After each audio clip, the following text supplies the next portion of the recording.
guys, so today we have a special guest. He's a Harlem Globetrotter, also one of the best dunkers I know. But before we get to that, how are you doing, Chris?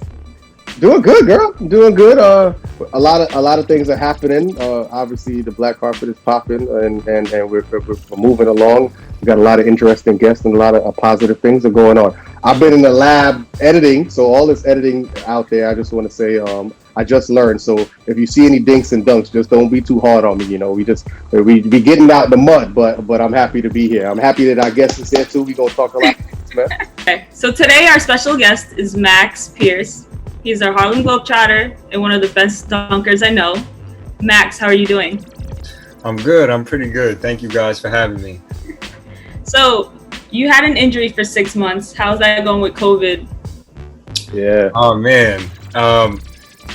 COVID has been a benefit in a lot of ways, but obviously a disadvantage for a lot of people. For me, with the injury, it gave me a lot of time to buckle down and think about the other things that I don't work on so often, which is good because you always have to work on some of your alternatives, things that you don't necessarily think about on a daily basis. And so COVID being at home combined with not even really being able to walk for like 3 months, like I had no choice but to just sit down and really just focus. So it's been pretty good. All out on a scooter? Not even on a scooter. I've been bedridden, like just straight laying down. What was your injury? It was foolish too. I was playing pickup on a day when I shouldn't have even been hooping. I should have just been resting that day. And I went up to block a shot and I came down on somebody else's foot and I just tore everything on the outside of my ankle. So I don't know. I was So hold on, you and Albie kind of been like injury buddies throughout this whole COVID time. Yeah, because Al, you've been injured before I was with a more serious. I tore my right Achilles, and then I just recently tore my left one in August. So crazy. Struggle is real. That's crazy. Yeah, Albie would get two. She would get a twofer. She would. I've never heard of that. Like that sounds super rare. Yeah. For stuff. I think I retired though, but it's all good. So Nate Robinson, I seen a video you won a trophy and he was there, and then you were in a dunk competition with the selfie and he was there. Yep. Who is Nate to you? So Nate Robinson and Vince Carter are the two players that inspired me to become so passionate about dunking. I can remember exactly where I was when Vince Carter won the dunk contest in 2000. I can remember when Nate won all 3 different times. So they were the two that really got me going as far as developing a love for dunking and basketball. And I was maybe 11 or 12 when I really found that love for it. And obviously I couldn't dunk then. I was still in middle school. I was probably like 4'8", 4'9", like a shrimp. And and I just remember going in my backyard. Like I have one video on YouTube that I have bookmarked where I would just watch Nate Robinson and Vince Carter do all of these dunks, and I would try to imitate those dunks off of a trampoline on a 6-foot basket. So that just tells you how small and how little I could jump at the time. I had to use a trampoline for a 6-foot basket. So, but yeah, I mean, that's where it really developed. And then the first picture that you saw with where I'm holding a trophy with Nate, that was probably a year or that same year that I really developed that passion for it. And I was at an Allen Houston camp, and Nate, who was on the Knicks at the time, was a special guest. So Nate and I were shooting partners in a contest. And so we ended up winning. And then fast forward to 2018, I was in the college slam dunk contest on ESPN, and Nate was one of the judges. So it was just really cool to see that all come full circle. Yeah. I mean, I kind of want to know why your selfie never happened though, right? I can tell you. So Samsung was sponsoring the contest. They were one of the sponsors. And so I wanted to use my iPhone. Okay. And so I'm getting ready to do it, and they're like, "No, Max, you can't have any Apple products. We're gonna give you a Samsung to use." But the Samsung didn't have a SIM card in it because it was just a regular Samsung. Prop phone. Yeah. It didn't have a SIM card, and I didn't know that I didn't know that I could use the side button on the Samsung as well. So I jumped, and I tried to press the button, and it just never went.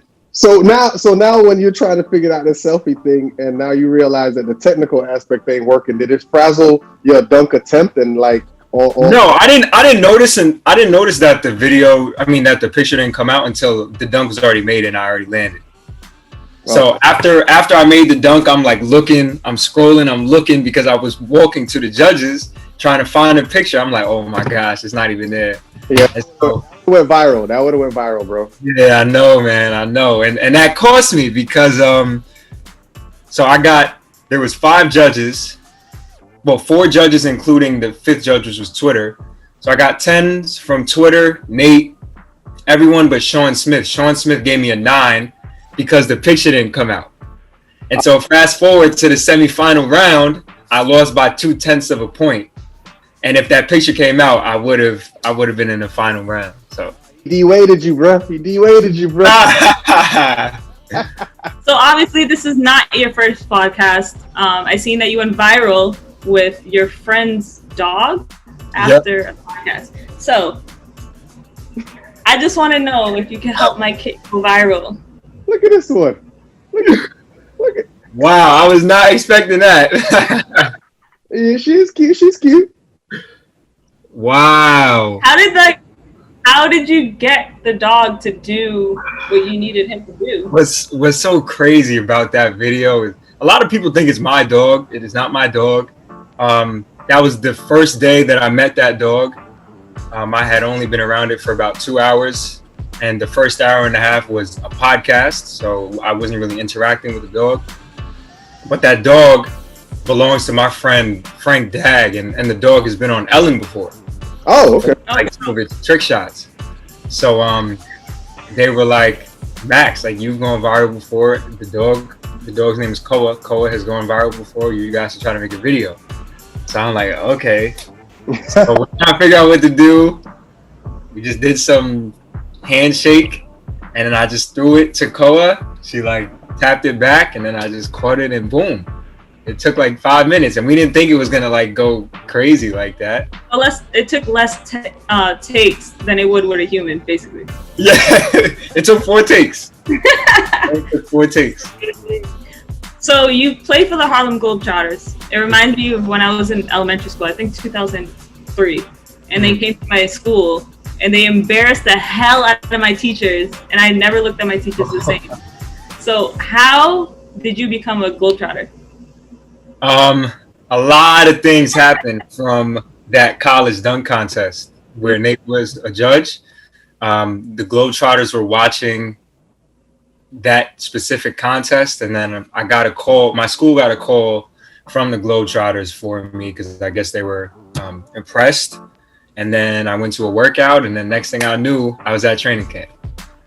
So that's how I was discovered, through the dunk contest, the college dunk contest. How has it been though? Say that again. How has your experience been? Oh man, it's been the best 2 years of my life, for sure. I've traveled before, but not at this frequency. I've been to, in the last 2 years, I've been to 36 states, 5 countries, Wow. 4 parts of Canada. It's just been crazy. So the adjustment to the travel was probably the biggest thing for me. And then adjusting to interacting with those kinds of volumes of people at one time. That's probably been the 2 biggest things for me, but it's fun. How did kids react to you? I love the kids. So it's very easy to interact with them for me because it's almost like a shared energy, or like I can just feed off of their energy, because kids are always upbeat, they're always positive, they're always smiling, and they smile at pretty much anything. So it's very easy to feed off of that. So yeah, I mean, the kids are probably my favorite part because interacting with them, it just helps to brighten everybody else's time. That's dope. All right, so you're a Harlem Globetrotter. So we have Max Pearce on here. Max Hops Pearce, you know, that's what they call him. And that's Jim, the 6-foot wonder. You know what I mean? Just got to put that out there. So you're Harlem Globetrotter. There's a basketball right behind you. Everybody can see it. I just want can you spin the ball on your finger? Is that I think that's Harlem Globetrotter 101, I believe, right, Albie? I think that's like I think you can't.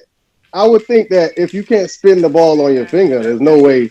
I think that's the first class, right? And he's bringing out the whole. Hey! So all right. So we have Max here. So Max is going to answer the next question, right? We're going to see if Max can answer the next question while he's twirling the ball. You think that's possible, Max? All right. Go ahead. All right, cool. So all right, let's go. We saw you had some bunnies. You're in the 2K package right now. How did that feel? You know, we saw some of the footage. Dan Rue was there. Tell us about that experience, bro. 2K was one of the surrealist experiences for me because it was been dying out. But it's been a dream of mine because I've played 2K. I wasn't a tremendous like video gamer when I was young, but I have played 2K throughout my childhood. Mm-hmm. And so to have the opportunity to put my dunks in the game and my movements, it's like a dream come true. And then shortly after, I was able to do NBA Live as well. I could imagine being in it. I see all the text, all the stuff. Yeah. So you got to put on all that gear. How does it feel putting on all that? Yeah. It's like, it feels like dunking in a onesie. It's like, because it really is. That's what it really is. It's like a giant onesie.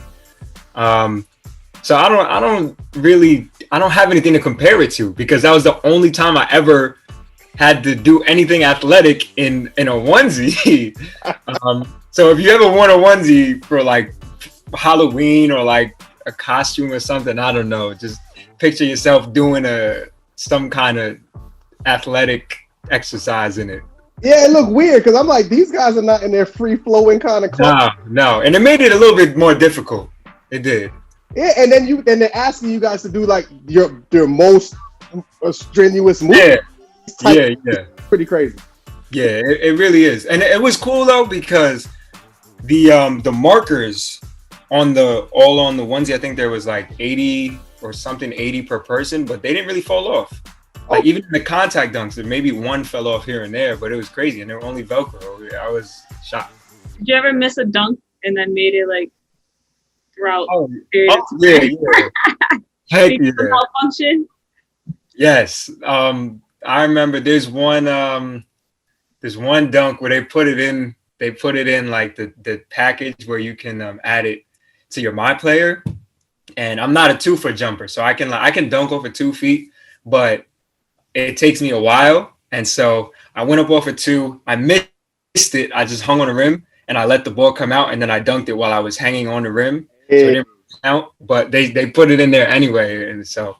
But that was one of the ones where I was like missing it. I'm like, whatever. But like, what NBA players or dunk package resembles yours from the past? What NBA players? I'm a 1-foot jumper predominantly, so I would say James White, Zach LaVine, Terrence Ferguson. Who was a big 1-foot jumper? Jaylen Brown. Those kind of guys. Yeah. So, obviously, I think I seen Bone Collector. Was he there also? Yeah. I'm sure he did NBA Live. He wasn't there when I was there. I think he did it the year before. But I've seen that you played with him a couple times. Yeah, right? yeah. Bone guy. Did you ever play D on him? I have. One time. And this is another experience with Nate. So I played in this, what was it called? Some kind of influencer game. It was me, Jason Williams, who used to play for the Heat, Nate Robinson, Bone Collector, the Gonzalez twins, and Rachel Demita. And so they split it evenly. So it's me and Jason versus Nate and Bone Collector. And I was guarding Nate pretty much the whole game, and then they switched me onto Bone. So now Bone is trying to violate. Like, he trying to throw it off my head. He tried to throw it off my face, and it like hit the side of my head and went out of bounds. Okay. But yeah, he'll catch you. He will catch you. You really gotta be on your P's and Q's when you guarding Bone. Yeah. If he messes up, you win. You know what I mean? If he messes up, seriously, because he's gonna catch you. He's gonna catch you. It's almost inevitable. So the goal is just whatever he's trying to do, you just kind of gotta minimize it. Right. Here on the black carpet, we have Max Pearce, Harlem Globetrotter. You know what I mean? Activist. I'm not gonna lie, we're gonna get into that a little bit. But before we get into that, I like our guests to come in. We gotta make statements. We gotta make stamps. So you a hooper, you a dunker. We gotta get your top 5 dunkers under 6 feet or 6 feet in your estimation. It don't gotta be NBA, just people you see, you know what I mean, and probably your inspirations and so on. I want to hear Max's top 5 right here. All time. All time. You're all time. All right. Nate Robinson, definitely number 1. Okay. Then you know what? Hold on, Max. Let's go 5-1. Let's go 5-1. So I'm gonna start. Oh man, okay. Under 6 feet. Yeah. Porter Maybury, he's 5'5". He won Dunk King. He jumped over Shaq. Okay. Woo. Porter Maybury, Spud Webb at 4. Who else we got? Andrew McFly at 3. Okay. Who's that? 2? Ooh. You, man. I'm 6 foot, so we going under 6. I'm not in that category. 6 and under, I guess 6 and under. Okay, 6 and under. Cool, you got. All right, I'll put myself at number 2. Okay. And then Nate at 1.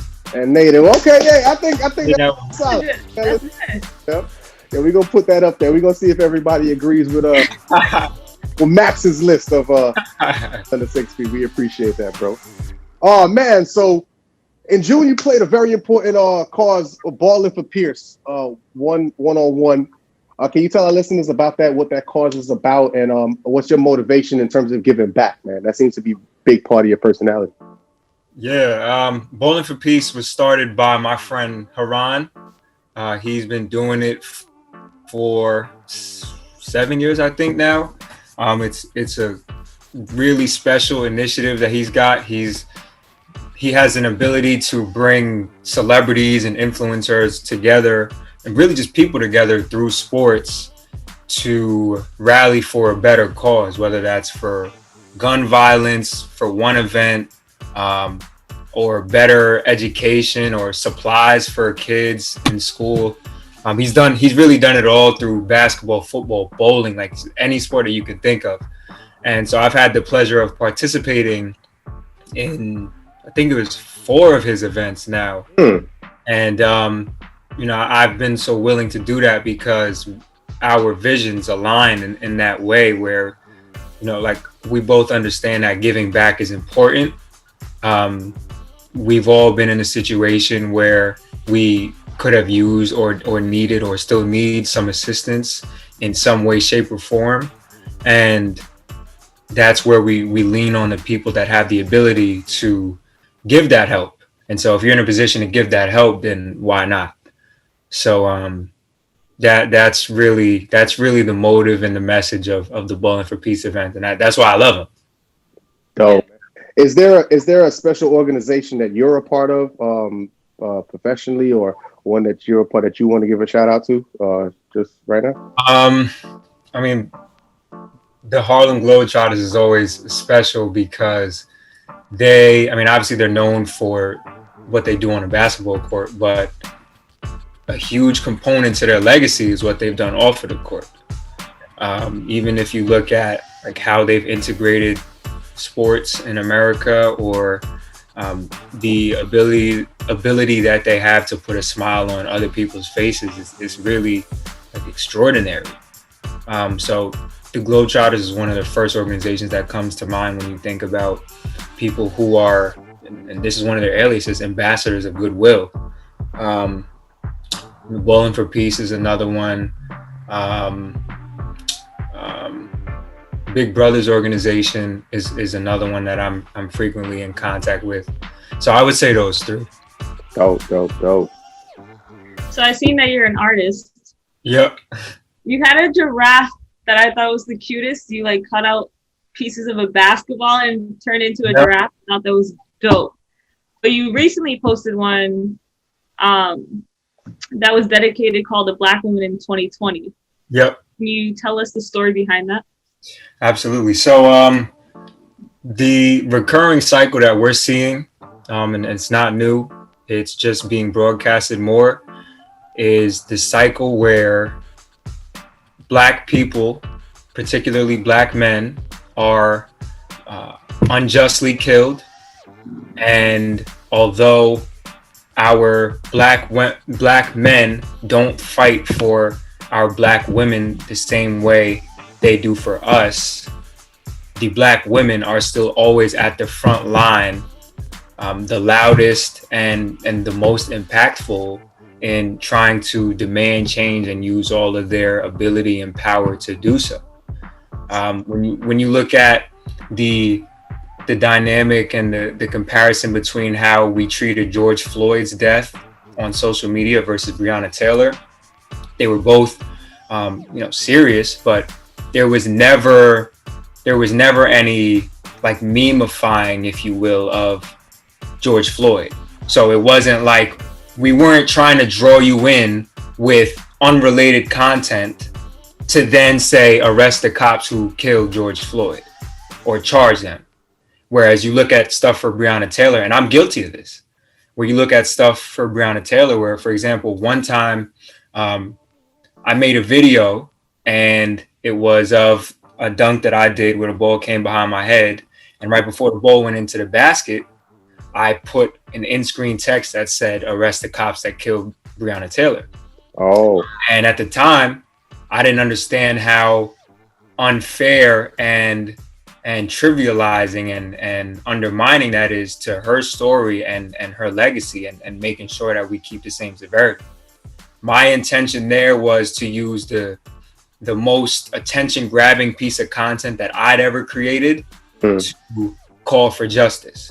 So although I had a good intention, the outcome is just, it wasn't where it needed. That's not how I should have gone about it. And that's partially because of the trend that I've seen on social media. And so it's just like that kind of thing where people are becoming more and more okay with doing or calling for justice for Black women in ways that are less serious than for Black men. So like, what did you have for breakfast this morning? I had scrambled eggs, bacon, and arrest the cops that killed Breonna Taylor. Like, I've seen stuff like that on Twitter. Yeah. And like, they're serious. They really want them to arrest them, but like that undermines the whole situation. So I've learned from that. And it's definitely shined a light on that cycle for Black women. And so that's why I created that piece. That piece is about how they stand up, even though they're the most disrespected, just like Malcolm X said, they're the most disrespected, unprotected, and neglected people in the country, really in the world. Yet they're the first to speak out. They're the loudest when they speak out. And then it also shows the relationship between police and Black people in general, and in the media, and how they portray us as monkeys, which is also significant to my situation.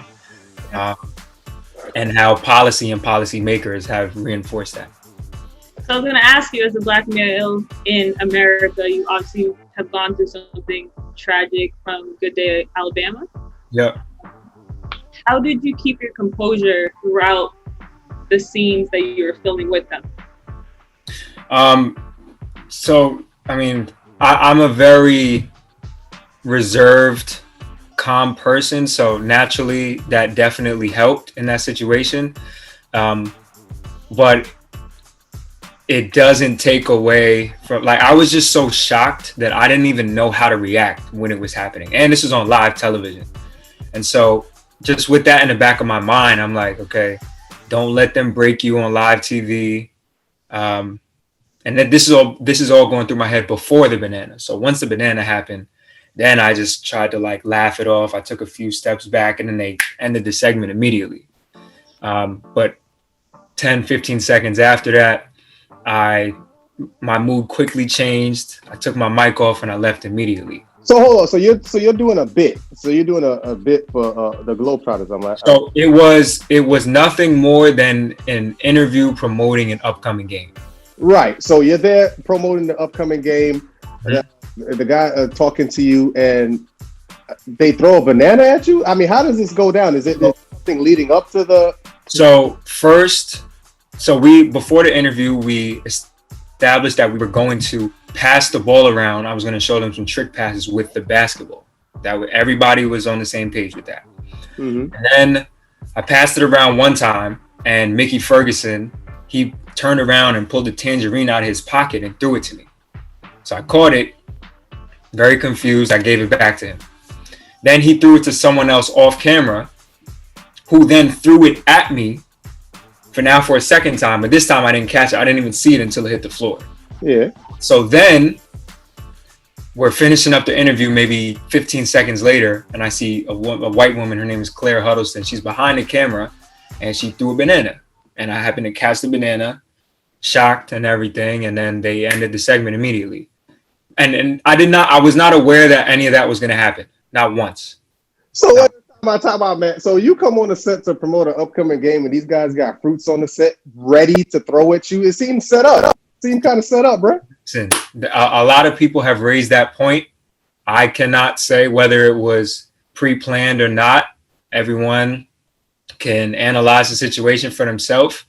But I know that this is far from being the first time that it's ever happened. It's happened to Patrick Ewing at Georgetown games. It's happened to professional soccer players, Wayne Simmons in 2018. They used to throw bananas at black people in human zoos at the Bronx Zoo, 20 minutes from where I am right now, where I live. Oda Benga is the person who had to endure all of that. It's just ridiculous. Bro, I'm sorry you had to go through that, man. You calm, bro. I would have tore that whole setup.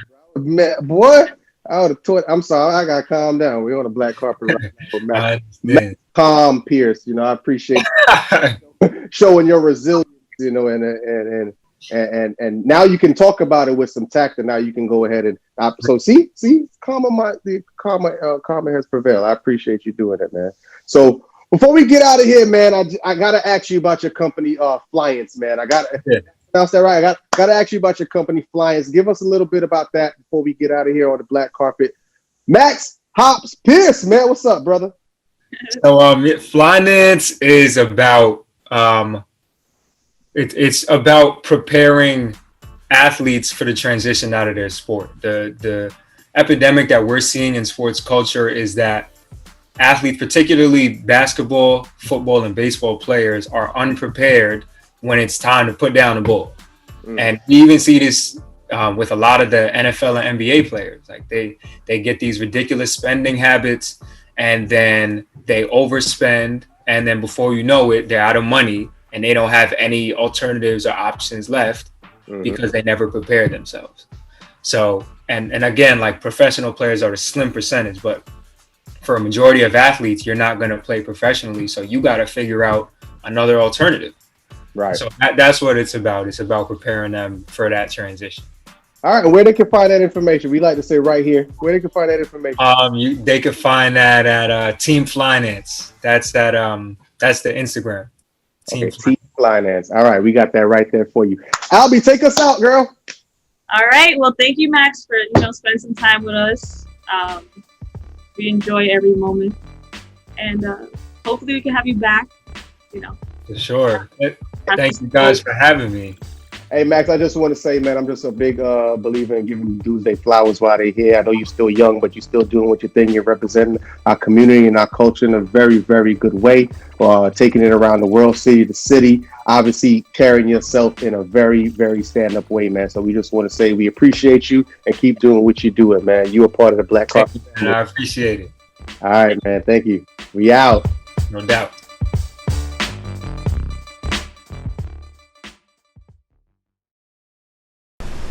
The entire piece is representative of the recurring cycle that Black women have to brutally endure in this country.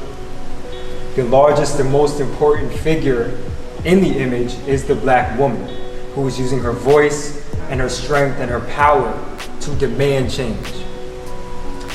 The chain around her neck is representative of how often Black women are the most mistreated and disregarded in all of our society. And her body language displays her resilience and her willingness to stand up and protect our Black men. The body language of the Black man suggests that with his back turned to her, it shows just how much we neglect our Black women and neglect the unique plight that they have to experience in this country. So on this side, we've got a police officer, and his body language suggests that he is refusing to listen to the desperate and loud cries for help from the people that are being oppressed. His gun is smoking, which is hinting at the fact that he just put 7 warning shots in the back of a Black man. The hand on the shoulders is signifying some level of reinforcement and giving him comfort that he's gonna get a slap on the wrist for his behavior and he doesn't have anything to worry about. Right here on the panel, you can see some of the red paint dripping, which is to signify all of the blood of the people that have lost their lives due to the enabling of police brutality and the enabling of white supremacy. When you look at the picture in its totality, you can see that there's a cameraman here working the media, and this little screen right here is what he's seeing and also what he's portraying. And so when you look at what's actually happening compared to what is being processed and portrayed, it is a completely different scenario. The background and what's actually happening is much more chaotic, but it's being painted as something that's very simplistic and easy to comprehend. The Black people are being portrayed as monkeys, which is significant to my own experience. And then the body language of the officer here is suggesting that he's just doing his job and he doesn't want to shoot, but he will shoot if he has to.